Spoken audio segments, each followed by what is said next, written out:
Chapter 21. When Goons Attack.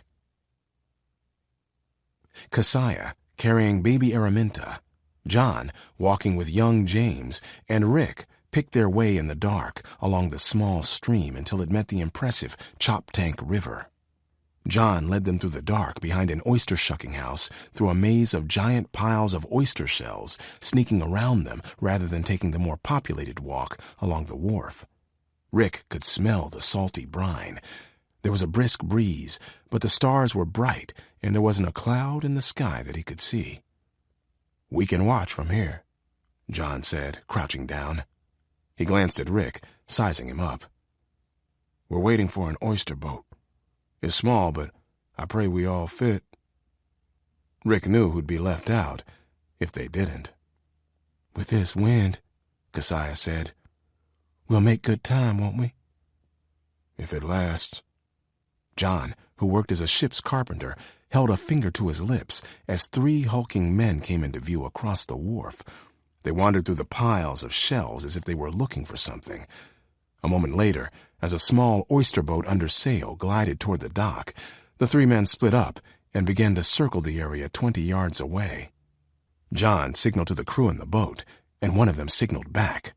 Rick watched, waiting for his cue.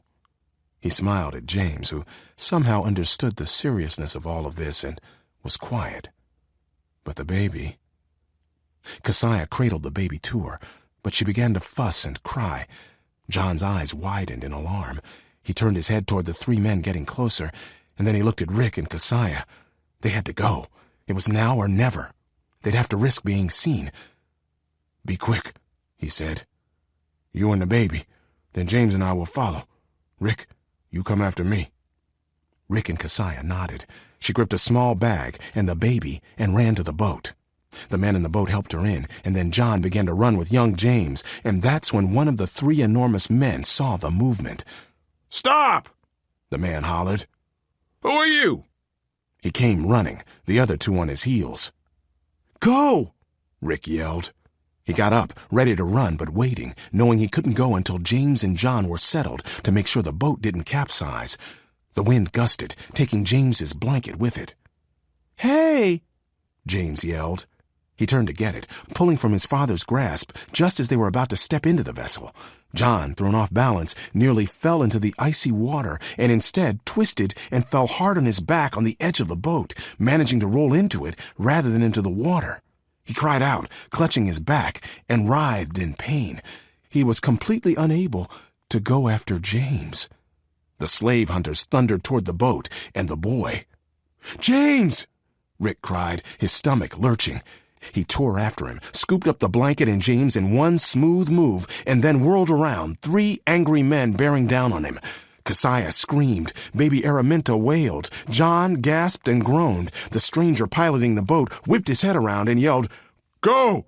And Rick, carrying James, tried desperately to dodge the men and make it into the boat, whispering, "Hang on to me," into James's neck.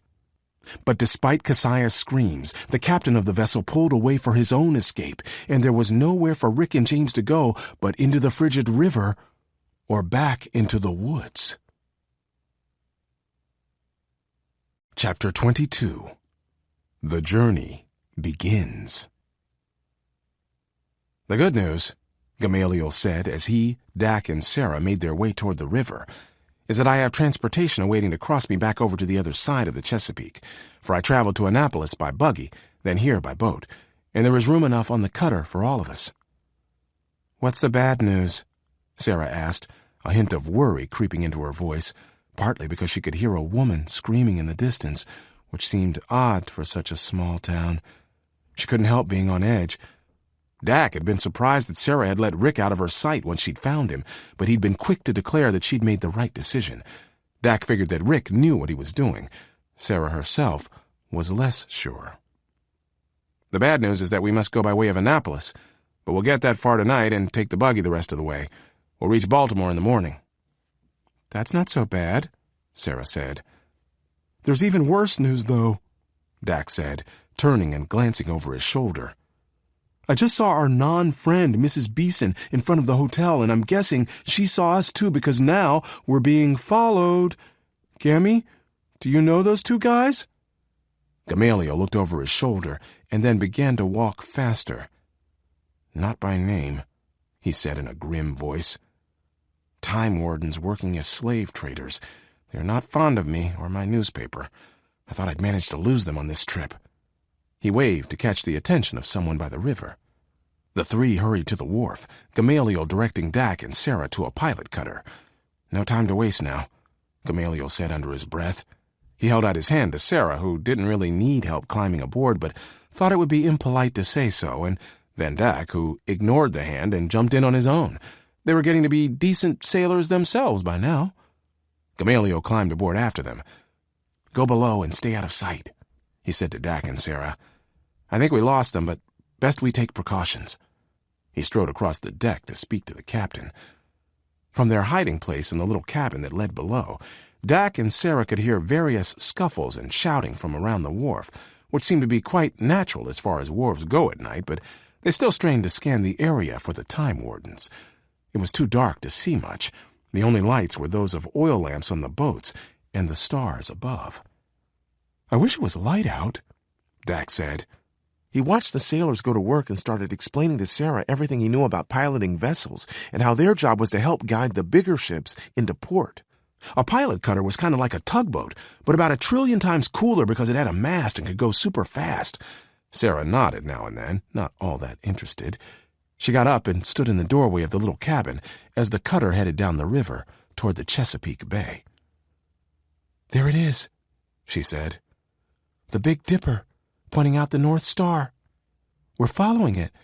Well, sort of, now that we're turning north." She felt the sharp cut of the wind whipping around her bonnet and slapping her in the face with spray. A remnant blew through her as well, making her long for her parents. It was crazy, really. She didn't remember them at all, yet she felt such love for them, such intense desire to be with them, as if she knew them well. "I bet you miss your parents," she said to Dak. He got up and stood behind her, looking out over her shoulder. "Yeah, I do. A lot.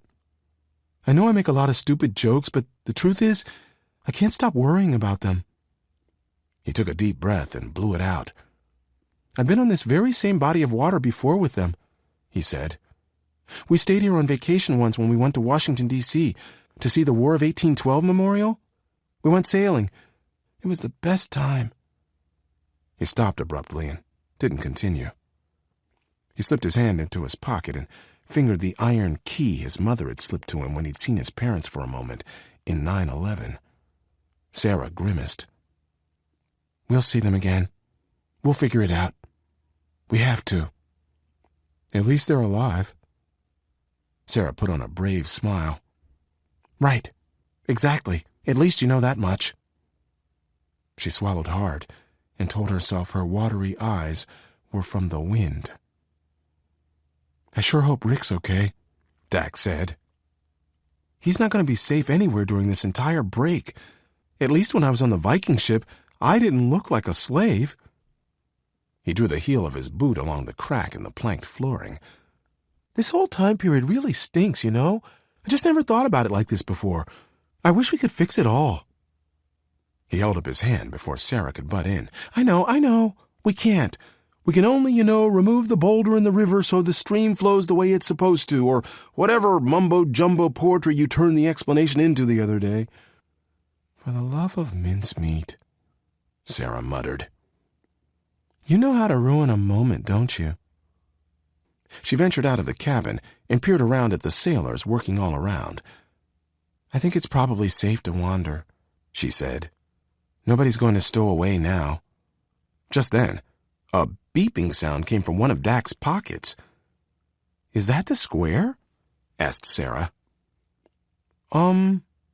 Said Dak. He dug around in his coat until he finally produced a small electronic device. "I guess my battery is dying." Sera couldn't believe her eyes. "You've had your cell phone with you this entire time?" she hissed. Dak looked bashful. "I thought it might come in handy eventually, like, what if my parents tried to call? But so far we haven't been anywhere with reception." Gee, I can't believe you couldn't get a signal in 885 when you'd been abducted by Vikings. That would have been handy. She took the phone from him. Although I might be able to use it for spare parts. Don't you dare, Dax said. They heard footsteps and looked up to see Gamaliel approaching. Sera shoved the phone in her pocket. How are you two? He asked. I wish I could show you the beautiful forest landscape here, but alas, it's all covered by darkness. He smiled. I know you're worried, but take heart. Annapolis isn't far. Captain Grunder said we're making excellent time. The wind is with us. And so are we, came a menacing voice from behind them. Gamaliel and the kids whirled around. The faces of the two time wardens loomed out of the darkness. It seems you have a debt to pay. Our friend Mary sold a slave this morning. Either pay the money or produce a slave. Now, the man sneered. Or you might not live to see the future again, time travelers. Chapter 23. Lost and Alone. Everything felt like a nightmare in slow motion. Rick saw it all, from John slipping and crashing into the oyster boat and unable to move, to Xxiii holding the baby and helpless to act, to the boat's captain, not willing or able to risk jail and a huge fine for helping a fugitive. Rick rushed to the edge of the water to see if he could toss the boy safely into the boat, but the wind caught the sail, pulling it away quickly, and there was no one on board who could catch him. He couldn't risk it. What if he missed, and James plunged into the dark sea? Rick could only hold the little boy tightly and turn to face the threat of 3 slave traders rushing at him at once. "Stop right there," Rick growled, trying to sound tough. "I'm here with a whole squad of historians. We know what you SQ are up to." The men looked puzzled. "What's an SQ?" one said. "Did he just call us a curse word?" Rick didn't know whether he should be relieved or disappointed. He thought he was up against 3 sinister SQ agents, but they were only a bunch of jerks. He yelled out to Xxiii, "We'll meet you there." He hoped fiercely that she heard him and trusted him. If she risked coming back, she might be captured for good. He zigzagged around the oyster piles and began doing soccer drills, stopping and turning just when the men thought they knew where he would be next. Ultimately, he decided his best option would be to head back into the woods, which he did. It was definitely harder to run with the extra 40 pounds on his back after very little food and water all day, but the running helped poor little James forget about the traumatic scene he'd just witnessed. With the promise that he'd see his parents again soon, he began enjoying himself, laughing whenever Rick changed directions. "You're my horse," he cried, and Rick was actually sad he had to shush the boy. As he headed into the woods, he went on his now familiar route, but when he caught a glimpse of the sky, he remembered the clue. With the men following him closely, he plunged farther into the dark woods, following the drinking gourd, in hopes he would eventually reach another port. The 3 money-hungry slave handlers stayed on his trail, wanting their cut of the sale that never went through. They may not have been with the SQ, but they were villains all the same. After an hour, Rick was near exhaustion. James was tired of being jostled, and the slave handlers had fallen far behind. Rick's energy petered out, and then, to his chagrin, so did the land. He came to a point of land that was like the top of a rounded triangle, surrounded by water on 2 sides, with the threat of slave catchers on the 3rd. He could go no farther north. As the moon rose and with the clearing over the water, he could finally see that he was stranded, stuck on the wrong side of the Choptank River where it led into the Chesapeake Bay. His only options were to turn back into the arms of the slavers or to try to hitch a ride from a passing boat, not knowing who, if anyone, out there could be trusted. Maybe it was because someone else's life depended on him, and maybe because the horrors of the day had finally caught up with him, and maybe it was the constant ache in his head. All the running wasn't helping his broken nose feel better. But for the first time ever, Rick felt like being a historian was truly going to be the end of him. "I want to get down. Where's my mama?" James asked. "We're going to meet her in Baltimore." "Where's Baltimore?" Rick looked out over the water. "Oh, It's just on the other side of the water, up that way a bit," he said. He smiled, trying to reassure the boy. "We're just going to rest here for a little while." He could see boats going by now and then, steamboats, canoes of various sizes, some even with sails, tugboats and oyster boats like the one Xxiii and John were in. He strained his eyes on the off chance that they were there, looking for them. But he knew better. It was a huge river, and they'd be long gone by now. Rick doubted he and James had traveled more than a few miles, which accounted for a pretty short distance of the coastline. "Now," he muttered, "do we hide, or do we try to flag someone down?" He looked around the small clearing on the bank. There was a dead tree and some long grasses that were completely flattened, probably by the nor'easter that came through, but it seemed strange that the grass wasn't flat everywhere. Then Rick heard a sound that emptied his head of all other thoughts. Howling. In the distance. He remembered what Xxiii had said about being hunted, about the bloodhound law. Bloodhounds, he thought. They're using dogs to track us. And there was no way he could outrun a dog. He looked around, panicked, worried that the men would come crashing into the clearing, and thinking that if they did, he'd have nowhere to go. He glanced up into the trees, wondering if they could climb one to hide, and then something caught his eye. Something, or someone, was already in the trees. Chapter 24. Smooth Sailing. Rick looked again to make sure he wasn't just seeing a shadow. "Is someone up there?" he called softly. "Stay here," he said to James, setting him on the ground. He ran to the tree and looked up. There, in the branches, were two crouched bodies holding tightly to a small birch-bark canoe. Rick's heart pounded. In the distance, a dog howled. "3 slave handlers are chasing us," he whispered to them. "Please, can you help us?" The 2 young men looked at each other, but they didn't say anything. "Please?" Rick pleaded. "We don't have anywhere else to go. We're trapped.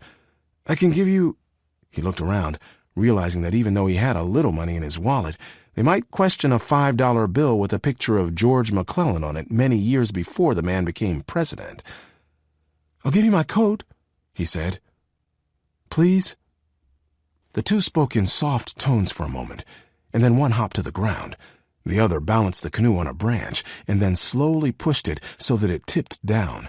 The one on the ground reached for the point. Rick helped grab it and bring the canoe safely down. "Thank you," he whispered. The other dropped to the ground, and wordlessly, the 3 carried the canoe to the water. "Come on, James," Rick said. His lungs swelled with the brisk air and the hope that they weren't doomed after all, and this time James and his blanket made it safely into the canoe. There were no seats, only a few crossbars, so Rick deposited the boy on the floor. Then he helped push off from the bank and jumped inside. Rick climbed to the front of the canoe to sit with James and grabbed a paddle. He was glad he didn't have to steer and just happy to use his arms for once instead of running.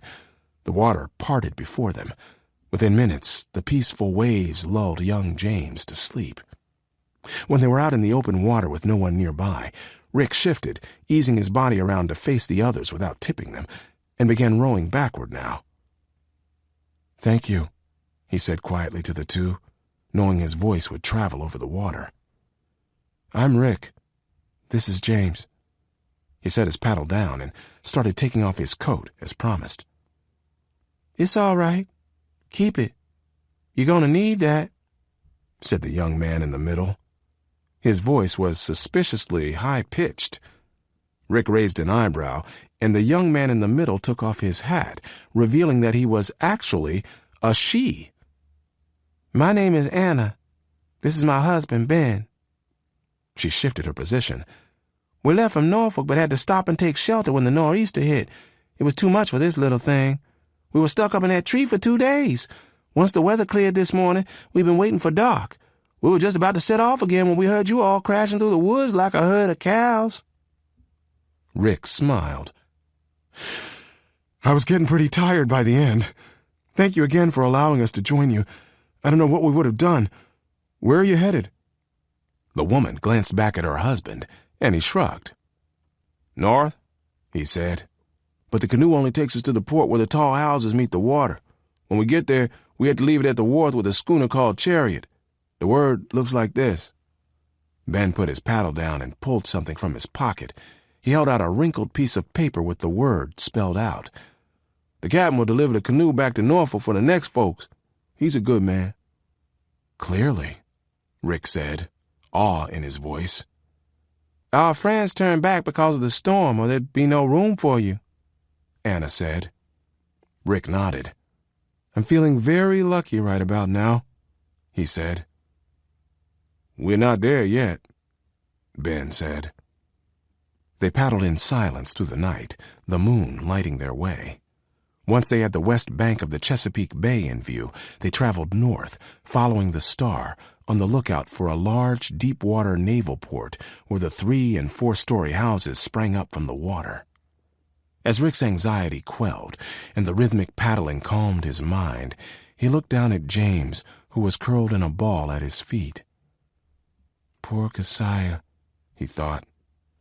"She must be really upset wondering where her little boy could be." Rick stopped paddling to shed his coat, tucking it around the sleeping boy's body. It reminded him of something a mom or dad would do, or a grandma in his case. His parents never seemed to have time to think about Rick much at all. Absently, Rick ran his hand over the boy's head, feeling the prickle of a recent haircut. James's ear was cold, and Rick adjusted the coat to cover it.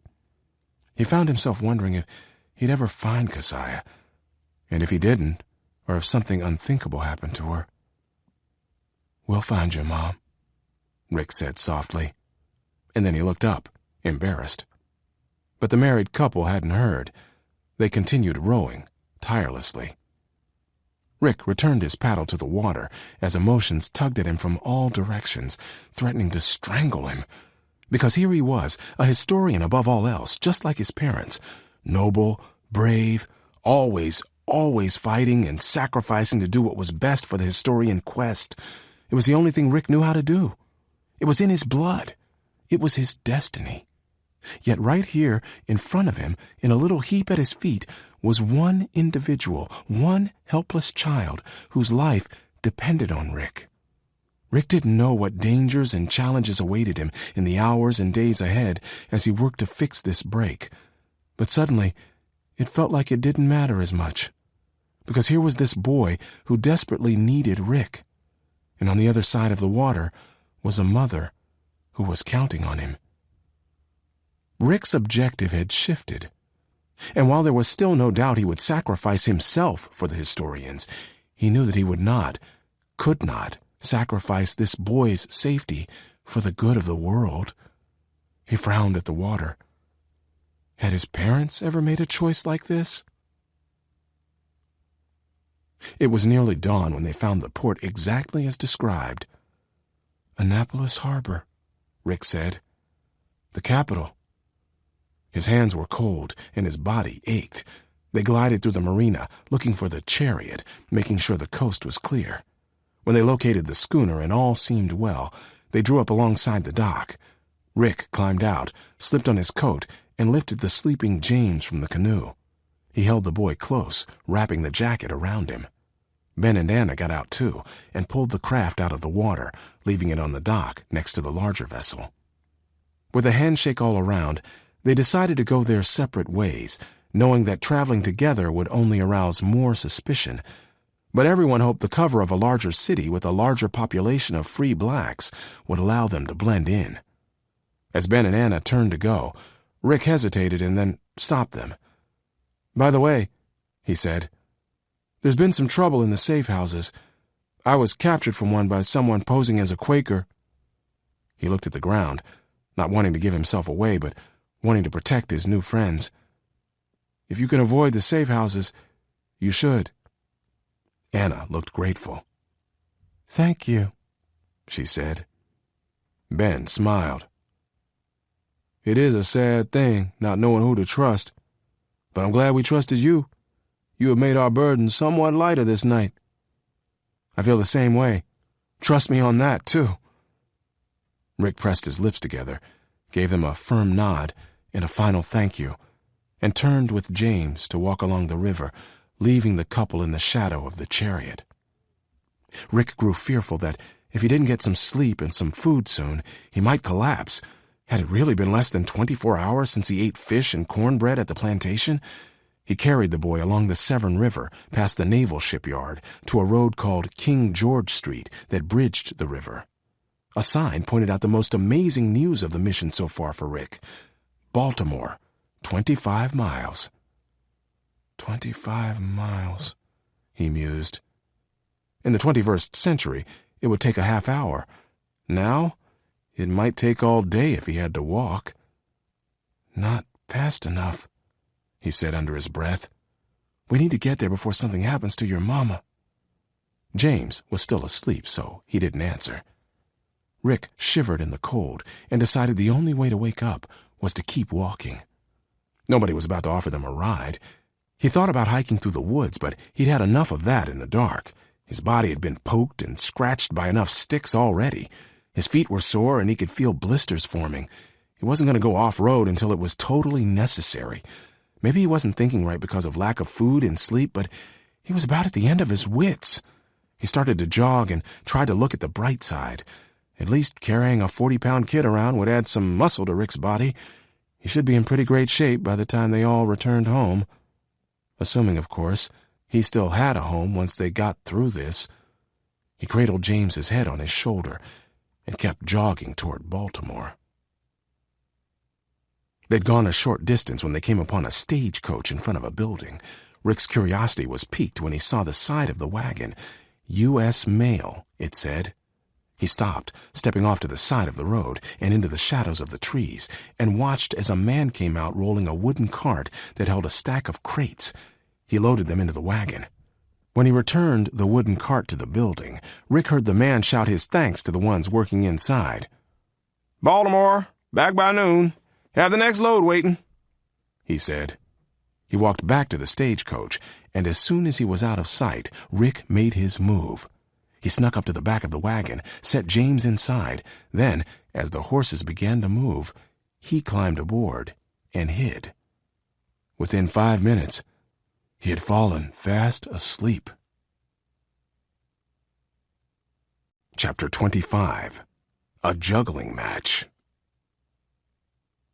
The two men shoved Gamaliel to the ground of the cabin. Dax saw Sera's hand go to her belt to protect the infinity ring. They both took a few steps backward, but there was nowhere to go, and the men bearing down on them weren't after Gamaliel. They were after them. "Time travelers? What are you talking about? And we don't owe you a cent," Dax said, trying his hardest to sound innocent while staring at what looked to be a saber, circa 1840, the point of which was approximately 4 inches from his nose. Was it wrong that he wanted to get an even closer look? Because if that was wrong, Dak didn't want to be right. "What you hiding around your waist, little girl?" "Hake, grab her and take a look." "Sure thing, Stucky." "Don't touch them," Gamaliel said with a growl. "Shut him up first," Stucky said. Hake followed the order by slamming Gamaliel Bailey up against the wall, shoving a handkerchief in his mouth, and then spinning the man around. He started wrapping a rope around Gamaliel's wrists. "There sure is a lot of rope around here," Dak muttered. "You can make a whole lot of shoestrings with that. Whole lot of shoestrings." Sera's brows knit together. She glanced down at her feet. Yes, you could. At least 1, 2, maybe 3, she cried. Both Dak and Sera kicked out at once, Dak making contact with Stucky's hand so that he yanked it up and away, and the saber stuck in the ceiling, and Sera aiming high to connect with the man's chest, sending Stucky reeling into Hake, whose head smashed into the wall. Sera dove between his legs and scrambled out the door, while Dak grabbed the saber and pulled it out of the ceiling. He dodged around Stucky's outstretched leg and pounded the Time Warden's thigh with the butt of the saber as he went past, hoping to give the man a wicked Charlie horse. They dashed out of the cabin and tore through the cutter, startling the ship hands. "There are 2 men after us. They've got Dr. Bailey held hostage up in the cabin." Dax shoved the saber at one of the sailors, who took it gratefully and ran to go abaft. Just then, Stucky came pounding out of the cabin. Sera shrieked and ran aft, but there was not much she could do other than continue to run around the deck. Dak tried to tackle the Time Warden, but it was like trying to tackle one of the pillars on the White House. He bounced right off and fell to the deck, breathless. Stucky chased after Sera, who tripped on the hem of her dress and fell sprawling. "Oof," she said. She scrambled to her feet again, her knees and palms stinging like crazy, and then before she could pick up speed, Stucky caught her by the shawl and yanked. The shawl clotheslined Sera and then came off in his hand, exposing the Infinity Ring's satchel around her waist. Stucky grabbed Sera by the shoulder, whirled her around, and ripped the instrument off her belt. "You give that back!" Sera screamed in the man's ear as loud as she could, jumping for the Infinity Ring and digging her fingernails into his neck. She wrenched the ring from him again and punched him in the eye. He staggered back, apparently not knowing quite who he was dealing with. "Dak, catch!" Sera shouted and tossed the ring to him. He caught it and ran the other way. Stucky ran around the deck in the opposite direction to face Dak head-on. He charged at the boy, butting into Dak's stomach with his head. Wild-eyed and breathless, Dak threw the ring back to Sera as he plummeted to the deck with a thud, but the toss was too high. Even though she jumped, it sailed over Sera's head and plunked into the dark water off the edge of the boat. Without a second's hesitation, Sera took a running leap, vaulting over the side, and dove into the icy water after it. Chapter 26. Girl Overboard. "Man overboard!" yelled one of the sailors at the back of the ship. He immediately dropped the saber Dak had given him and reached for a cylindrical cork life preserver attached to a rope, like an oversized frisbee. He flung it behind the boat with all his might. Within seconds, the word traveled around the ship, and the sailors reacted. "Sera!" Dak screamed. The water was freezing. She could die. He turned to Stucky and screamed, "I hate you!" And then, spying the saber, he picked it up and ran at the man, brandishing it before him. "Watch it, kid!" Stucky yelled, scooting around the blade. "You're the one who threw it in the water. If she drowns, it's on your head, not mine." The worst thing about that for Dak was that it was completely true. With a wild yell, he waved the saber and then drew it back to stab it through Stucky's heart. Stucky scrambled out of the way and ran smack into 3 equally enormous sailors who had come running when the distress call went out. It took them about 4 seconds to have Stucky restrained, and then one of them grabbed Dak around the waist and lifted him up.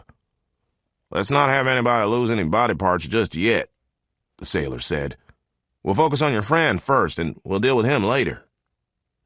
Dak flailed for a minute, and then slowly his senses returned. He handed over the saber with a shuddered breath. "Sera!" he called out. "Sera!" His voice grew ragged from screaming, but he didn't let up. While the sailor who had thrown the preserver peered out into the darkness and then pulled a small raft from the hold, the rest of the crew had immediately dropped anchor so that the boat could slow to a stop. The sailor carried the raft over the side and dropped it into the water. Deftly, he climbed in and began to paddle. "No sightings yet," he called back to the ship. "Sera!" Dak screamed into the night. He had already lost his parents. Now, his second worst nightmare was coming true. Sera's eyes never left the Infinity Ring. She felt the frigid water in her face and hands first, and then, as it seeped through her clothes, she fought the urge to hyperventilate, for the chill nearly shocked her into sucking in a whole lot of water. But as a scientist, she knew how her body would react. As a swimmer, she knew a lot about chasing rings underwater. And as an inventor, there was no way she could let something so life-altering go that easily. She figured she had about a half of a second before the ring sank too far for her to see it in the darkness, and she would risk her life for that half of a second. Without question. Period. Her eyes stung with cold and salt water as she followed the ring down. She knew exactly how a figure-8-shaped object of the ring's density and weight would react when crashing head-on with seawater that was roughly 40 degrees Fahrenheit, and she knew that her own momentum and weight would allow her to travel at a much faster rate through water, so all she had to do was not lose sight of it. But it was dark down there. A lot went through her mind, the first of which was a mistake so obvious that she wanted to kick herself, and no, it wasn't tossing the Infinity Ring on a boat, even though that hadn't been the smartest thing to do. It was this. They'd been in the water with the ring before. She should have thought to add some sort of phosphorus coating to it after that so it would glow in the dark. She also should have encased it in something that would allow it to float. But can a girl find styrofoam anywhere in 1492 or 1792 or 885 or even the 1800s? Not a chance. As it sank just beyond her grasp and the world grew black, she realized the one and only thing Dak's cell phone would be good for at this point. She wriggled her hand into her pocket and pulled it from her sopping wet dress. There is indeed an app for this, she thought with tremendous satisfaction. She punched the screen, and it began to glow, shining out a good 5 feet in front of her. And there it was, the infinity ring. Her lungs burned, and her brain and ears told her to go up, not farther down, but she didn't listen to either one. Instead, she held the phone in one hand and propelled herself forward with the other. Nothing else mattered, not the brackish water, nor the gross seaweed, nor, heaven forbid, an icky fish scooting past. She blocked it all out. Finally, her ears pounding and her lungs screaming inside of her, she reached the ring. She slipped her bumbling, numb fingers around it, scrambled around in the water, and pushed herself in the opposite direction toward the moon, hoping to break the surface before she blacked out. She did. Just when she thought she could bear it no longer, she saw that she was nearly there, which gave her the extra energy to shuttle forward. Her entire body ached with cold so sharp she could hardly stand it.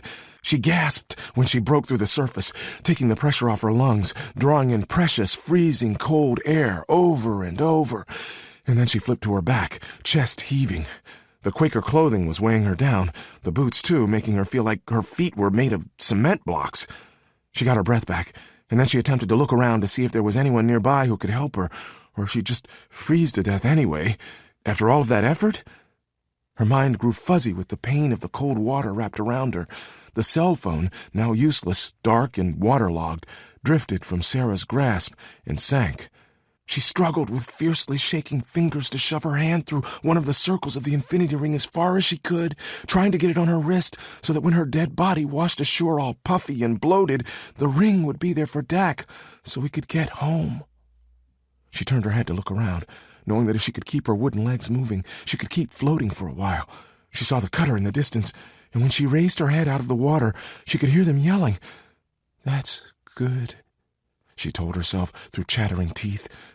"That's good. They must know I'm out here." She began to kick in a clumsy manner, as best she could, and then she felt something slither over her neck. "Gross," she whispered, sure it was a water snake or an eel or something awful like that. It gave her a burst of adrenaline, but when the snake kept slithering, she reached her numb fingers to get it off of her. With all her effort, Sera lifted it up. It was a rope. "That's it," said a friendly voice she'd never heard before. "Try to slip your arm through it, Sera. Can you hear me?" Sera thought he meant the infinity ring. She nodded in the water, making a wave splash up in her nose. "I did already," she whispered, bumping her numb hand against the ring. She could feel herself sinking, and she struggled to stay up, but wave after wave washed over her face. "Sera!" The voice was sharper now. "Put your arm through the life preserver. Do it!" Sera shuddered and opened her eyes. She saw the life preserver wavering at the edge of her vision, and she heaved her dead-feeling arm into it. "That's it," said the voice. "I'm almost there. Hang on. I'm gonna pull you. Whatever you do, don't let go, okay?" "Okay," Sera whispered. She felt her body move through the water, and soon the hands belonging to the voice were reaching down, pulling her from under her arms and dragging her out of the cold ocean into the even colder air. But at least she could breathe. "Stay with me now," the voice said. Dak had killed his best friend. It wasn't all-out murder. It was more like reckless endangerment leading to manslaughter or something. Second degree, maybe third or fourth. He wasn't very up on his legal terminology, he realized. He buried his face in his hands, feeling utterly miserable and helpless. He sank to the deck and curled up, hugging his knees and resting his forehead on them. His life was over. He didn't even care about the stupid infinity ring. He didn't care that he was stuck here. He and his favorite person in the world, Rick, who by virtue of his skin color in this part of the world was considered to be chattel. What a life they'd have. We'd obviously move to Canada, he muttered. Or London, or some other cool place where people were treated better. But once they did that, Dak didn't really care what happened. Nothing mattered without Sera. She was the only one who really understood him, and he had caused her demise. Every second that ticked by, every minute, made the truth inevitable. The sailors scurried around him, but Dak paid no attention to them. All he knew was that he had a useless square in his pocket, and he may as well hand it over to the SQ's time wardens. The one person responsible for finally figuring out how to finish a time travel device had now taken all her secrets with her to her watery grave. "Reel him in!" shouted a sailor. "He's got her in the boat! Go, go, go!" Dak raised his head. He's got her?" The sailor looked over. "Yes." He didn't sound very excited. "Is she?" He couldn't say it. "I don't know, son." He hopped over the rail and hooked himself to the boat with a lanyard harness. He reached down. "Look smart now," he said to another sailor as they hauled Sera up over the railing, her eyes closed and water thundering to the deck from every part of her, and laid her down. Chapter 27. The Wee Hours. Sera opened her eyes to find Dak hovering over her. She had never been so cold in her entire life, and she couldn't stop shaking. "Hey, mouth breather, will you get out of my face, please? When's the last time you brushed your teeth? Your breath smells like Vigi's." Dak looked up at the sailors, and Captain Grunder, who looked on, silent. "Yep, she's normal," he said. The crew gave a round of applause as Sera sat up, then shakily got to her feet. Someone shoved a blanket at her, and Dak wrapped it around her and held onto her arm so she didn't fall. "Back at it, men," the captain shouted. He looked at Sera. "We don't, have any spare get-ups for thee." He blushed. "But I can give thee something to wear until thy clothes are dry." "Anything will be fine, as long as it's not a dress," Sera said, teeth chattering loudly. "Aye, it is no dress." He handed a stack of clothes to her. "Make thy way to the cabin for some privacy. The crew is removing the stowaways and tending to Dr. Bailey now.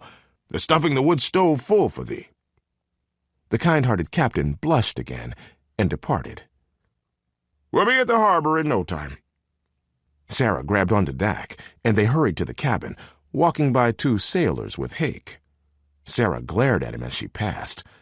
Gamaliel was just easing his way out of the cabin, a bandage on his head, but otherwise looking as healthy as ever.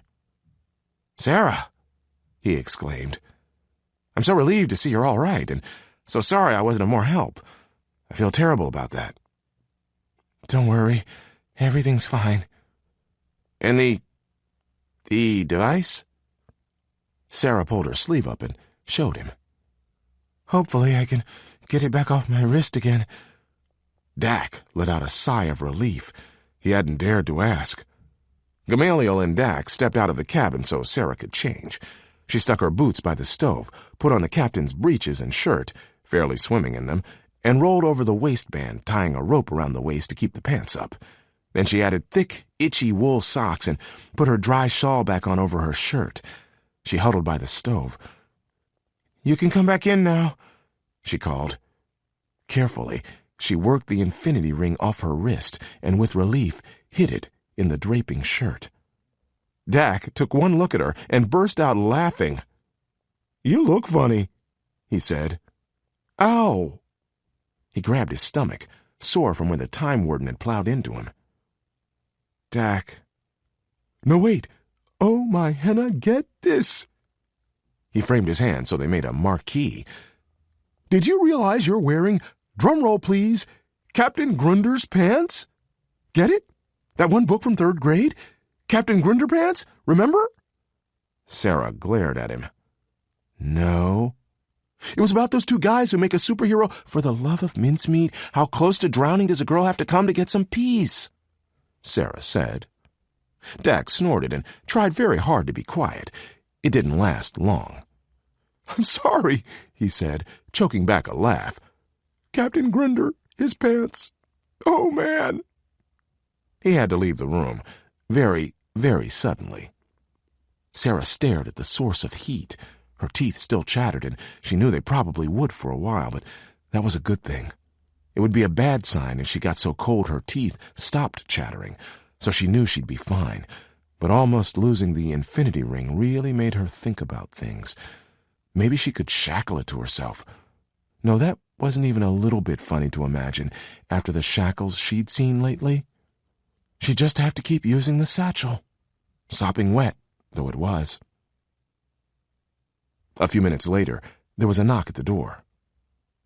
Are you finally done laughing? Sera called out. The door pushed open. It was the sailor from the raft, the one who had saved her. His dark brown eyes shone when he saw her sitting up, the color back in her face, or back out of it, since her lips weren't blue anymore. He stood for a moment, his hat in his hand. He pulled something from his pocket. I brought you this, he said. He held it out to her. I found it on the deck. I'm sorry it's broken. It was the gold chain that Bill had given her back in the year 9/11. She gasped. I didn't even realize I'd lost it, she said. She stood up and threw her arms around his waist, hugging him. Thank you. It's very valuable, very meaningful to me. She looked up at his face, his deep brown skin several shades darker than her own. Thank you for saving me, she said, feeling a little bit shy. You're welcome, he said. That's my job. And now that we're heading into the Annapolis harbor, I'd better get back out there before the captain tans my hide. He smiled. Sera frowned. Would he do that? The man tilted his head and smiled. No, miss. It was just an expression.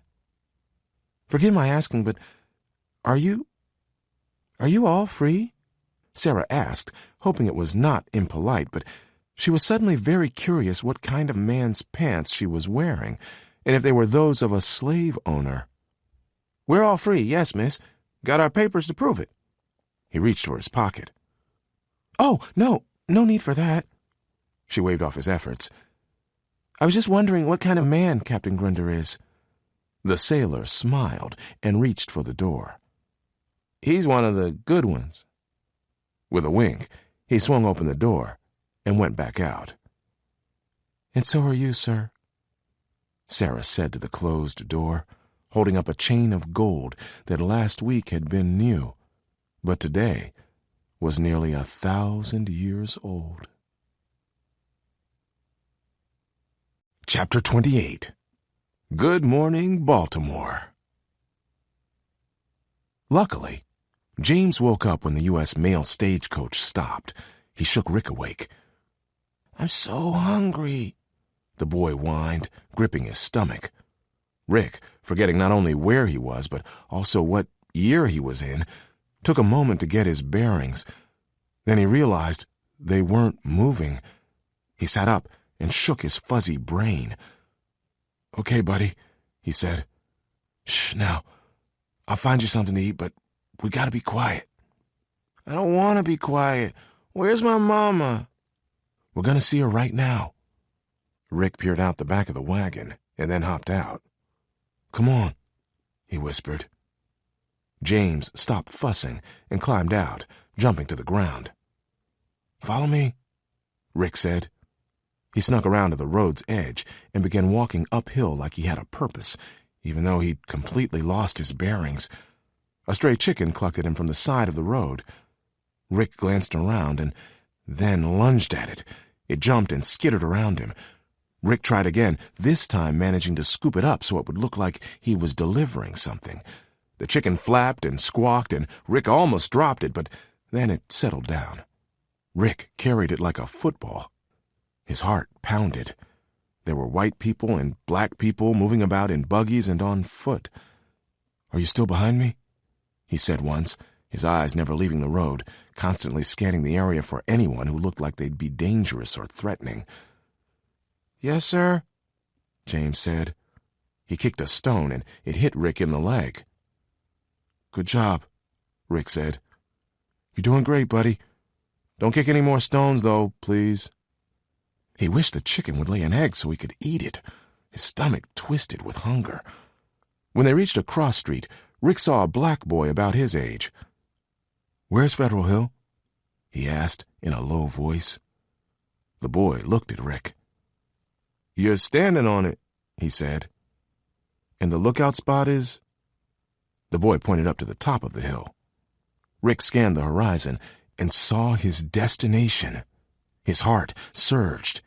"Here, have a chicken," he said, handing the animal to the startled boy, and then he reached his hand back and looked down at his traveling companion. He smiled. "Come on, James. Let's go find your mama." James grabbed Rick's hand, and together they ran the 100 yards up the hill as fast as they could go.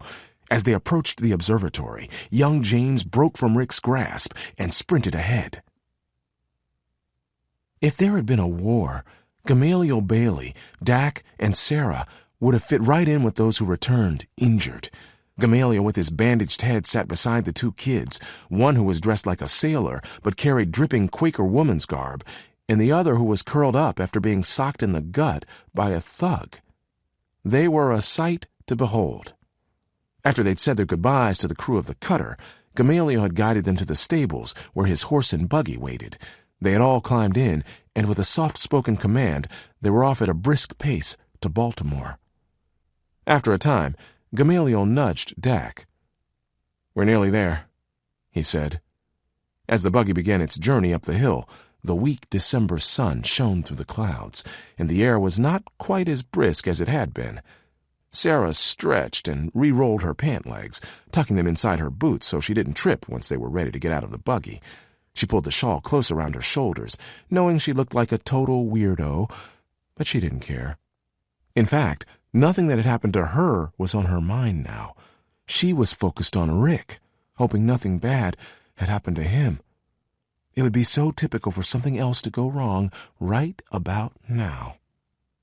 Gamaliel stopped the buggy, and the three climbed out. Gamaliel tied the reins to the hitching post. Sera looked at Dak. Dak looked at Sera, and both of them crossed their fingers. Leaving Gammy behind, they ran the rest of the way up the hill to the observatory, dread twisting in the pit of Sera's stomach at every step. When they neared the meeting spot, Sera squealed. "Rick!" She tore ahead of Dak and tackled her friend, knocking him to the ground. "Watch the nose," he said. He took one look at her and started laughing. "I don't even want to know what happened to you," he said. When Dak joined the party on the hill, Rick gave them both a smile, one of the most genuine smiles they had ever seen on him. He reached out and slung his arms around their shoulders. "You have no idea how happy I am to see you guys," he said. But his smile quickly faded. "Now, we just need to find Xxiii and John." Chapter 29. The job has just begun. Standing together on Federal Hill, Sera introduced Gamaliel to Rick, but Rick could barely concentrate enough to shake hands with the man. Where are they? He wondered. He trained his eyes on the bay below, straining to see any sign of Xxiii or John. Absently, he recounted to the others what had happened to him and how he came to be traveling with James. Meanwhile, Gamaliel went in search of breakfast for everyone. After the man returned with food, he stationed himself as a guard, keeping an eye out for SQ and slave traders. After a time, he spoke. "Perhaps we should find a safer place to wait?" Rick frowned, scanning the area as people walked here and there. He knew the historian was right. He and James weren't safe out in the open like this. But he couldn't go back on his last words to Xxiii. He couldn't risk them missing each other. "No," he said, determined. "I promised her we'd be here. We can't leave. There's no way she won't be here." On the inside, Rick's confidence crumbled. He could think of 2 things that could stop her. He looked at James, who'd been collecting sticks and brown crunchy leaves and rotting acorn caps. The boy squatted in the dirt, making a fort out of his supplies. Rick leaned over and wiped a smudge of dirt from James's face. What have I done? Dak sat down to play with the boy while Sera joined Rick on the lookout for the missing parents. Rick couldn't stand still. What if something had happened to Kissy and John? What on earth was Rick supposed to do with James if they didn't show up? Rick felt Sera's hand on his arm. He stopped pacing. "I'm sure they're coming," she said. Rick shook his head and looked at her, his nose throbbing, his body exhausted. I'm afraid I made a really big mistake, and I'm not sure what to do." He swallowed hard and massaged his temples, trying to hide his pooling eyes. "I shouldn't have insisted on going with them. If I just stayed with you guys and the historian." Then James would have been left alone on shore and captured by those slave traders, and he'd never see his parents again. Sera folded her arms. "Is that what you want? You'd rather just not have to deal with him? Because the historian quest is so much more important?" Her eyes flared. "No." Rick felt heat rising to his face. "That's not it at all. I'm just not sure what we're supposed to do now. I messed everything up." "Well," Sera said, "it seems to me you did something right. And I'm not worried." Her voice grew thick. "Parents have a way of finding their children, even when it seems impossible. I'm just sure of it." She turned away and blinked rapidly. Rick was quiet. He thought of Dak's parents whizzing through time, shoving the key into Dak's hand before they disappeared, trying their best to help their son, even when they needed help themselves. And he thought of Sera, whose remnants had her convinced of the bond she shared with a mother and father she never knew.